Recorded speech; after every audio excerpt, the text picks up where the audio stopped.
Welcome, audacious spirits, to a concept that has quietly reshaped the lives of countless individuals, from the biggest stages to the quiet corners of personal transformation. It's a phrase often misunderstood, sometimes criticized, but when applied with intention and integrity, it holds an almost alchemical power. Today we're going to dive deep into the electrifying truth behind fake it until you make it. Now, before you conjure images of charlatans or outright deception, let's redefine what this truly means. This isn't about lying, misrepresenting your qualifications, or being disingenuous. Absolutely not. That's a path to ruin, built on a foundation of sand. The true power of fake it until you make it lies in something far more profound. It's about embodying the mindset, the actions, and the posture of the person you aspire to be before you fully feel you are that person.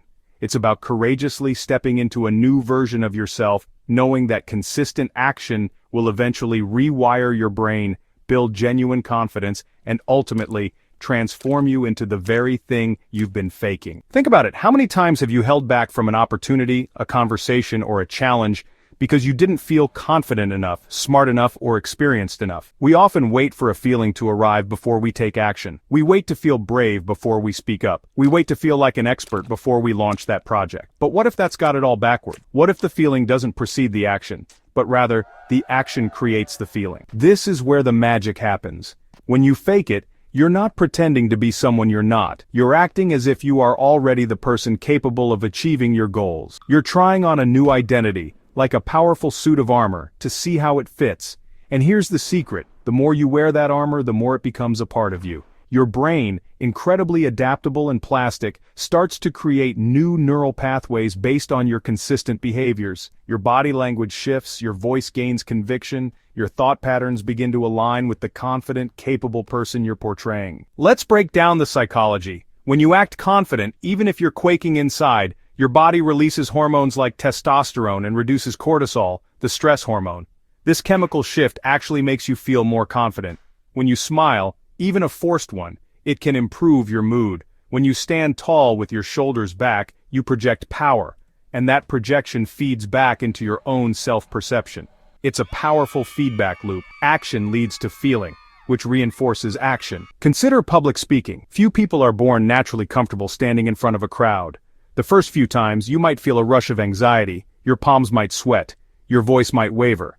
But if you fake it, if you prepare diligently, practice your delivery, adopt confident posture, make eye contact, and project your voice as if you are a seasoned speaker, something remarkable begins to happen. Each successful presentation, each moment you push through the discomfort, builds genuine competence and self-belief. You're not lying about your experience, you're acting on the potential of your experience, and in doing so, you create it. This principle extends to every facet of life. Starting a new business? You might feel like an amateur imposter. But if you fake it by designing a professional website, practicing your sales pitch with conviction, networking with confidence, and carrying yourself as a legitimate entrepreneur, you begin to attract genuine opportunities. Clients see your seriousness, partners see your dedication, and investors see your potential. Your external presentation influences their perception, and their positive response reinforces your internal belief. You're not saying you're a multi-million-dollar CEO on day one, but you're acting like a credible, professional business owner, and that behavior creates the reality. Are you looking for a new job? You might not feel 100% qualified for that dream role, but during the interview, if you fake it, meaning you carry yourself with poise, articulate your skills with conviction, ask insightful questions, and project enthusiasm, you are the perfect candidate. You stand a far greater chance. You're not fabricating qualifications, you're maximizing the impact of your existing ones and demonstrating your potential for growth. You're embodying the role before you officially have it. This isn't just about professional success. It applies to personal growth too. Struggling with shyness? Fake it by initiating conversations, even if your voice trembles. Force yourself to smile, make eye contact, and ask open-ended questions. The discomfort will be immense at first, but with each interaction, you'll build social muscles you never knew you had. You'll gain actual conversational experience, discover that most people are friendly, and eventually, the confidence will become genuine. What's the danger then? The danger arises when faking it becomes a mask for genuine incompetence or a justification for dishonesty. True faking it until you make it is always coupled with a commitment to. It's not about avoiding the work, it's about doing the work with the right attitude. You like a confident speaker, but you also your speech. You like a successful entrepreneur, but you also about business and customer problems. The fake it part is the courage to begin and maintain the behavior. The make it part is the consistent effort to back up that behavior with real skill acquisition and value creation. It's about having the courage to be imperfect in public, to launch before you're ready, to ship before it's perfect, to speak before you're a master orator. The pursuit of perfection often becomes the ultimate form of procrastination. Fake it until you make it is the antidote to this paralysis. It's an embrace of the iterative process, understanding that mastery is a journey, not a destination. You start somewhere, you get feedback, you improve, you try again. Each step of faking it is a step towards genuine competence. So how can you consciously apply this powerful principle in your own life? First, identify the trait or outcome you desire. What specific feeling or achievement are you waiting for before you act?